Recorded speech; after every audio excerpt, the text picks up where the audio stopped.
Bonjour à tous. Oui, techniquement, il est possible de rentrer en franc-maçonnerie à 18 ans ou 21 ans selon les obédiences. Elles l'affirment toutes sur leur site internet et dans leurs règlements généraux. Il y a bien sûr des cas de personnes rentrées aussi tôt, mais c'est très rare. Et pour tout dire, ce n'est pas si facile d'entrer jeune en franc-maçonnerie.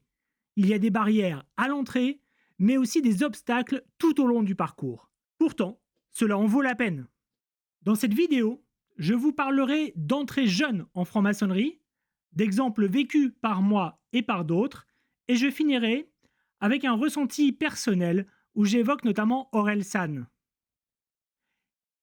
Et pour continuer à en apprendre plus sur la franc-maçonnerie en regardant mes vidéos, pensez à liker, vous abonner et cliquer sur la cloche. Avant toute chose, ne nous limitons pas au fait de rentrer à 18 ou 21 ans, mais élargissons en fait au fait d'entrer jeune en franc-maçonnerie. Il faudrait donc définir ce que c'est que d'être jeune en franc-maçonnerie. Dans une institution où la moyenne d'âge est à 50 voire 60 ans, tous ceux qui ont en dessous, techniquement, sont considérés comme jeunes. Pourtant, dans les témoignages que j'ai pu recevoir et dans ce que j'ai pu voir, il y a des points communs de vécu chez celles et ceux qui rentrent avant 25 ans environ. Je placerai donc ma limite à cet endroit. Le premier point, c'est l'entrée en elle-même. Déjà, il est vrai que vouloir rentrer si jeune en franc-maçonnerie est rare, surtout si personne de notre entourage n'est franc-maçon. On a généralement d'autres préoccupations, les études, trouver un emploi, boucler les fins de mois, etc. Il faut donc bien sonder notre propre envie. N'est-elle pas motivée par une fausse image de la franc-maçonnerie? Est-elle sincère? Sur la question de pourquoi rentrer en franc-maçonnerie, je vous renvoie à ma vidéo sur le sujet. Mais si la démarche est sérieuse, elle va néanmoins être un peu plus complexe que si vous aviez 40 ans. Premier écueil, même si l'âge théorique pour rentrer est de 18 ou 21 ans, en pratique, des loges peuvent avoir leurs propres règles. Cette règle officieuse place souvent le minimum à 25 ans. Je ne sais pas quelle est la position des obédiences sur le sujet, je ne sais pas si les loges ont le droit de modifier leur règlement en ce sens, et dans le cas contraire, c'est purement et simplement de la discrimination. Mais soyons clairs, cela existe. Je me souviens d'échanges avec un frère qui était très étonné que la limite soit de 18 ans officiellement dans son obédience, car il avait toujours entendu 25 ans dans sa loge. Ou cet autre frère, à qui à l'époque, on a rendu sa lettre de candidature avec comme consigne de la renvoyer quelques années plus tard. Il faudra donc trouver une loge ouverte aux jeunes, ou, en tout cas, qui respecte le règlement général. Mais si vous êtes en candidature spontanée, vous n'avez pas le choix de la loge, donc il faut croiser les doigts. Puis vient la procédure. Les rencontres avec le vénérable maître, avec les enquêteurs et le passage sous le bandeau. À chaque étape, vous n'y louperez pas, la question de votre âge apparaîtra. Pourquoi entrer si jeune?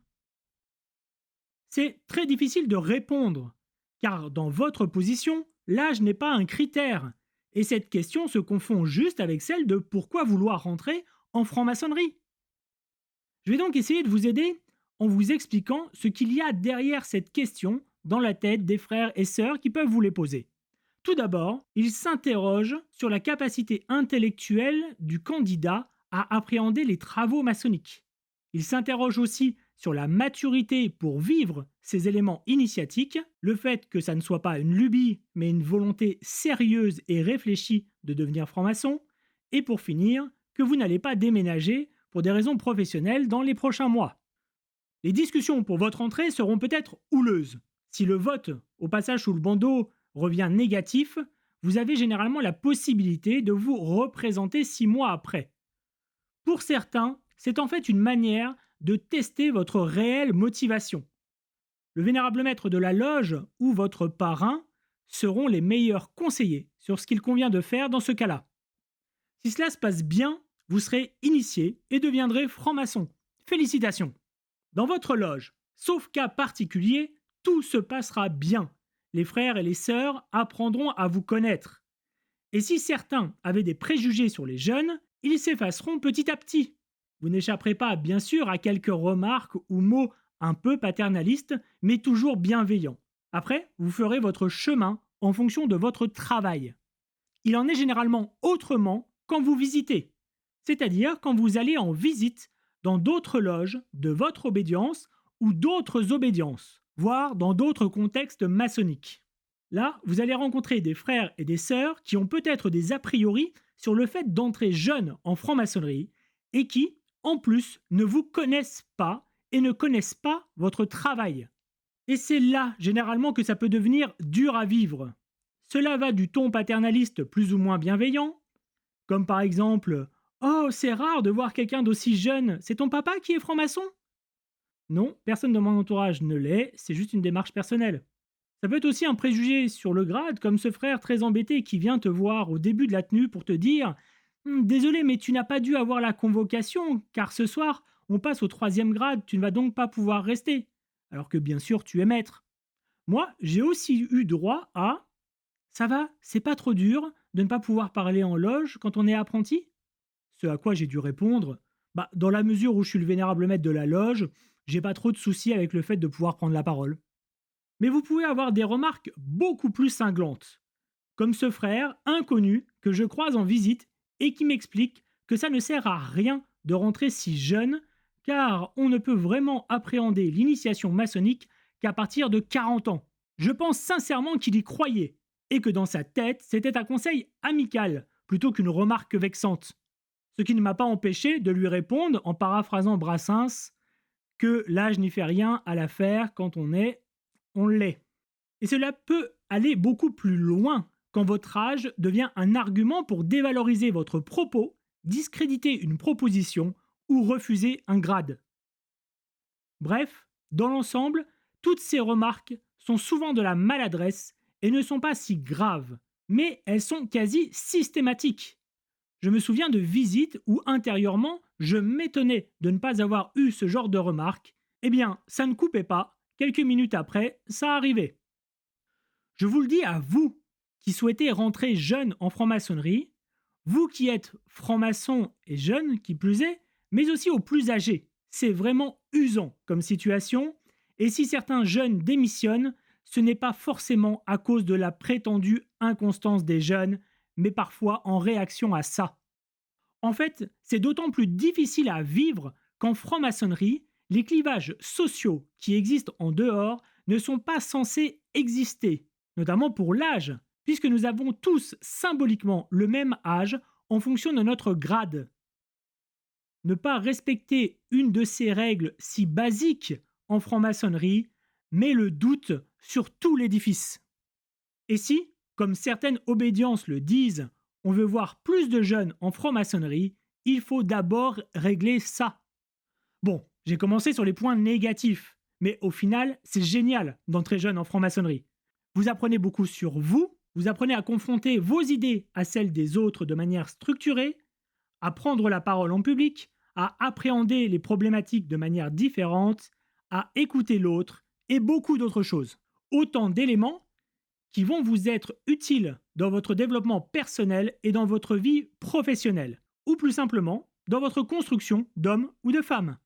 C'est aussi l'occasion de prendre son temps, de découvrir tous les pans de la franc-maçonnerie, les différents rites, les instances régionales, les hauts grades, etc. C'est une incroyable richesse qui s'offre à vous et vous avez 40, 50, 60 ans, voire plus, pour l'explorer.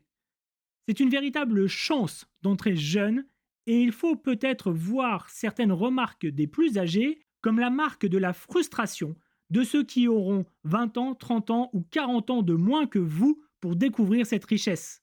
C'est pour cela, selon moi, qu'il n'y a pas de raison de vouloir différer sa candidature si on se sent prêt, quel que soit son âge. Ne vous trompez pas, si ma partie sur les éléments positifs d'entrer jeune en franc-maçonnerie est plus courte que les éléments gênants, c'est uniquement parce que les éléments positifs se placent au niveau du vécu, à la fois personnel et indicible. Mais cela supplante de très loin tous les petits désagréments.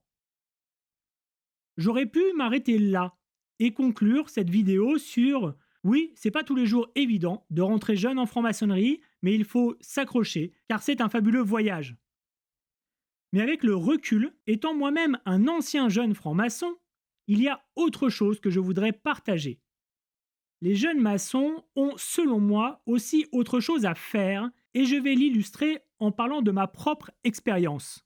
Je suis rentré à 21 ans dans une loge où le plus jeune après moi avait 2 fois mon âge. Mais une loge dirigée par un franc-maçon de grande valeur, résolument tourné vers l'avenir, qui dès 2000 avait lancé le site internet de la loge. J'ai su que mon entrée avait donné lieu à des discussions houleuses. Alors, ayant peu de culture littéraire ou philosophique ou autre, je me suis vite passionné pour le rituel et le symbolisme, travaillant beaucoup pour essayer d'être digne de ceux qui avaient été favorables à mon entrée et faire mentir les autres. Et d'une manière générale, je me suis toujours pleinement épanoui dans cette loge fraternelle, symbolique et travailleuse.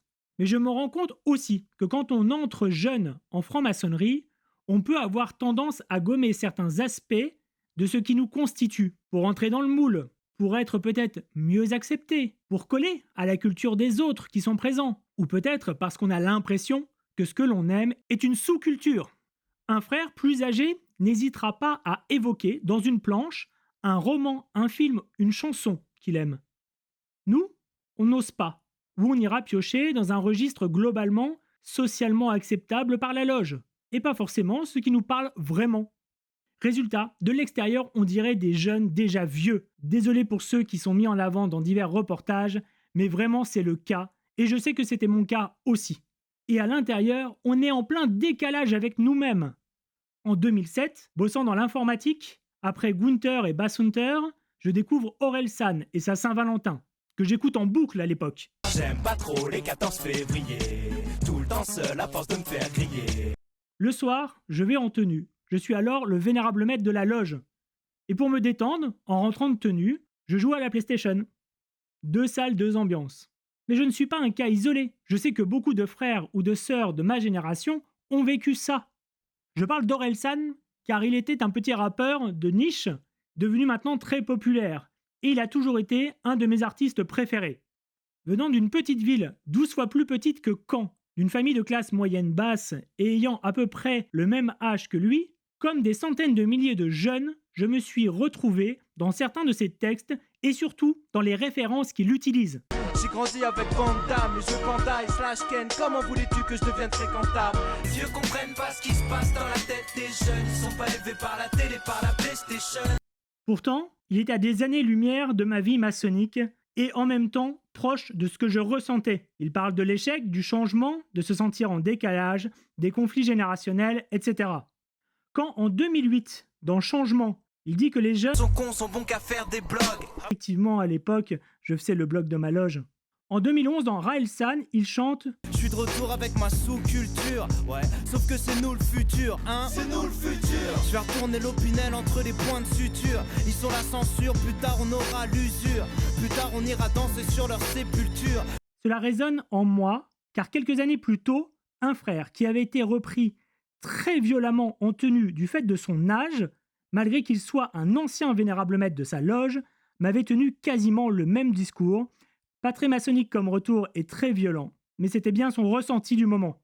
En 2017, dans San, Orelsan nous dit « Quand je disais c'est nous le futur, je parlais de maintenant, je parlais de cet instant, le futur c'est maintenant ». Et effectivement, notre sous-culture de l'époque est devenue la norme. Le rap passe en continu, lui reçoit 3 victoires de la musique, l'informatique est omniprésente, Internet et les médias sociaux sont le quotidien, les super-héros trustent les cinémas, etc. Nous ne sommes plus des jeunes, nous n'avons plus de remarques sur ce thème, tout va bien. En est-il de même pour les frères et sœurs plus âgés qui nous ont accueillis? Pas toujours, à eux de se sentir parfois en décalage avec ce monde qui a changé. Pourtant nous étions là, en égalité de notre âge maçonnique et de nos grades. Nous aurions pu leur faire découvrir notre univers, nos références, les accompagner dans certaines mutations technologiques. Mais majoritairement, nous ne l'avons pas fait, ou pas assez. Oui, j'ai déjà parlé de jeux vidéo ou de super-héros dans mes planches. J'ai même fait une planche il y a une dizaine d'années avec comme thème le geek et l'avenir de la franc-maçonnerie, en écho à Raelsan, justement. Mais j'aurais pu et dû faire plus. Tout ça pour dire que oui, Indubitablement, entrer jeune en franc-maçonnerie est une chance qu'il ne faut pas hésiter à saisir. Que oui, la contrepartie, cela va être d'être plus ou moins bien reçu, de prendre souvent des remarques, pas toujours agréables. Mais la contrepartie ne s'arrête pas là. Premièrement, quand les remarques sur votre âge cesseront, c'est que vous ne serez plus jeune aux yeux des autres. C'est à ce moment où vous devrez faire attention aux plus jeunes. D'une part, de ne pas reproduire les remarques que vous avez pu recevoir, et de faire en sorte de faire limiter ces remarques dans votre entourage. Mais avant cela, même si ce n'est pas toujours simple, il vous appartient aussi de partager avec les autres votre culture, vos références et vos usages technologiques. Vous avez la chance d'avoir l'écoute de personnes qui ont 2 fois, voire 3 fois votre âge, qui vous écoutent en étant votre égal. Vous êtes un pont générationnel. Bien sûr, vous recevrez un intérêt limité, comme quand je parlais d'envoyer les convocations par mail il y a plus de 15 ans, ou quand je parle de la blockchain en franc-maçonnerie aujourd'hui. Mais il ne faut pas se décourager, c'est utile. Vous luttez contre le fossé générationnel en faisant ça. Et à nous, les anciens jeunes maçons, de vous faciliter la tâche. On est les vieux des jeunes.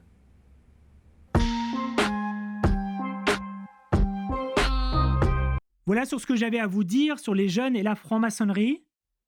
Pour continuer à en apprendre plus sur le sujet, n'hésitez pas à vous abonner, à liker et à cliquer sur la cloche.